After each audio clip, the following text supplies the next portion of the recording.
Who has worked in food service? Talking about fear. Okay, who like fast food made it more than a month? Who made it more than a month in fast food? You can raise them high. Be proud of that. That is not easy. And if everyone should have, I think everyone should have to work fast food for a year if you're going to eat there. Well, for one, you wouldn't eat there maybe as much. But secondly, you know, some of the people that went through the drive-thru, I was like, you need to work here because you'd be a lot nicer than me. You know, if you had to stand here and do what I'm doing, because anyone can do it for a day. You know, that's easy. No, do it for a year. But there's if you've worked in food service, really anywhere, you know about the secret shopper, right? If you haven't worked, if you're blessed and have not worked maybe in fast food, you're lucky. Maybe you didn't have to have a job when you were a teenager, or you didn't have to do this. A secret shopper is somebody who is going to come to your food, come order food, but they're going to test you on everything you do. They're gonna weigh the food to make sure you put the right amount of ketchup, or you know, in my case, it was the right amount of lettuce, you know, and the right amount of cheese. They would weigh it out. They would make sure there's the right amount of ice in the cup. I mean, the food temperature. They would test the food temperature. They would do just all these things to make sure that all the quality was okay. And it makes sense to do that. But the problem with the whole idea is that if you fail, right, if we fail, you know, our boss will be in a bad mood, right, and so we didn't want to fail, and then everyone's going to have more work. You know, it's more work for everybody, all the way to the top if you fail this. And so people would leak information about the secret shopper.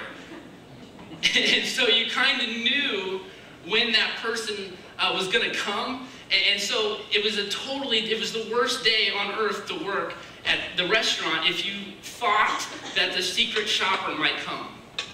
Because you just worked in fear the entire day. You know, you're double checking, you know, how much meat you put on the taco. You're double checking temperatures and doing the lines backed up because you're just doing everything at half the speed that you normally do them. And then things just start getting screwed up, and they're waiting in line. They finally do show up, and they're waiting in line for an hour to get their food, and you've blown the whole thing. It's horrible. All right, just believe me, it's not a good thing. And so when we're operating out of fear, and we're doing things and making decisions out of the fear of what might be coming, we tend to screw up, and we tend to live and work in not a great way, and we really don't enjoy it. Nothing great, and I usually don't use a lot of like nothing. I'm going to say nothing great has happened when someone has lived a life by fear.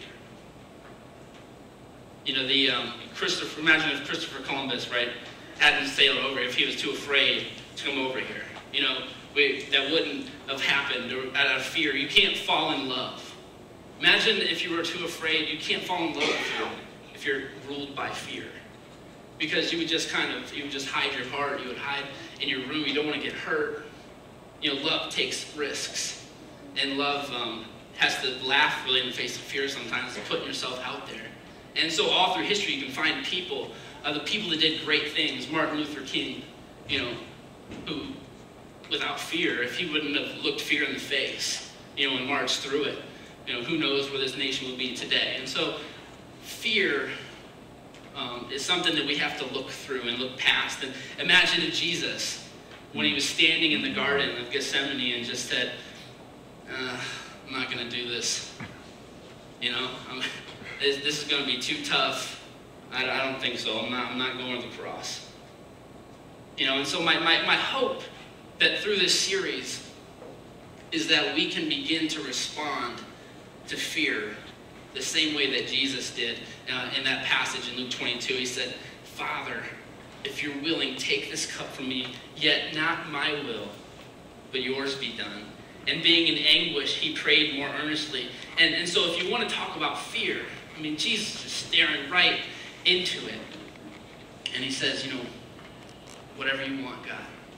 And then he prays. You know, and so maybe that's not always our response, is it? You know, our response to fear is maybe to kind of go around it. How can we avoid fear? How can we avoid pain? How can we avoid hard times? And the disciples, I think, they were doing the same thing that we do. We think that as Christians or as Christ followers, that we shouldn't have to deal with fear. That we shouldn't have to deal with difficult times in life. That life should just be this breeze. And so when tough times come, we tend to respond a little differently. There's a story in Luke, it's also in Mark. It's in Matthew, Mark, and Luke. And so I'm just going to kind of mesh the stories together. If you want to read them on your own, when you get home, it's Mark 4, Matthew 8, and Luke 8. And so there's, we'll start in Luke, verse 22. It says, "One day Jesus said to his disciples, 'Let's go over to the other side of the lake.'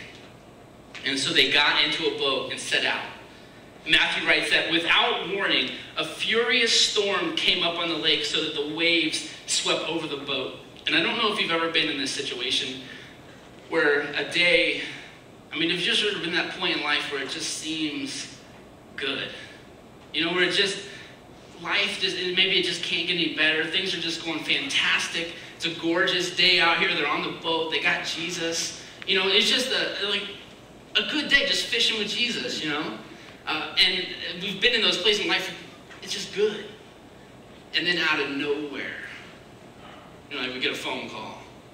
Or we get to work and there's a piece of paper that says we don't have a job anymore. Or a phone call says we don't have a job anymore. You know, the bank's calling because they're no longer going to wait for your mortgage payment. You know, a day that just seemed great, but now out of nowhere, a storm's rose. And you don't know what you're going to do. You don't know where you're going to go. And I remember when I have a lot of stories about the airport just because I worked there so long. But I loved that job, and it was one of those places where I just loved to be. And so I would go in, actually, if you had to be there at 4:30 in the morning to start our shift.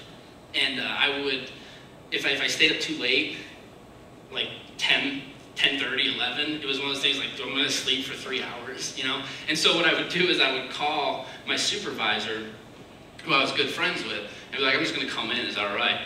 And so I would go in and just work extra shifts because I didn't want to go to sleep and just be dead tired. And so I went in one day, I called him, and we were sat there after we had done all our work. We were sitting there, and the boss walked in, and he goes, "Carson, were you here last night?" I said, "Yeah." You know, and were you on the schedule? I said, "Well, no." "All right, you're fired. Go home." You know, the first person fired for going in on your day off. But I was stunned. You know what I mean? I was just like, where? I remember just calling everybody I know, like, I need something. I need to, you know, I went back to the fast food restaurant that I worked as a kid, and I was like, you know, I need to do something somewhere. Please, anything I can do. I was freaking out.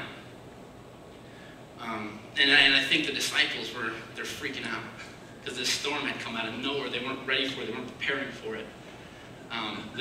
Later that day, the boss called me back and apologized and asked me to come back. You know, so I was kind of, it was just a weird situation, but here, freaking out, you know, and here are the disciples freaking out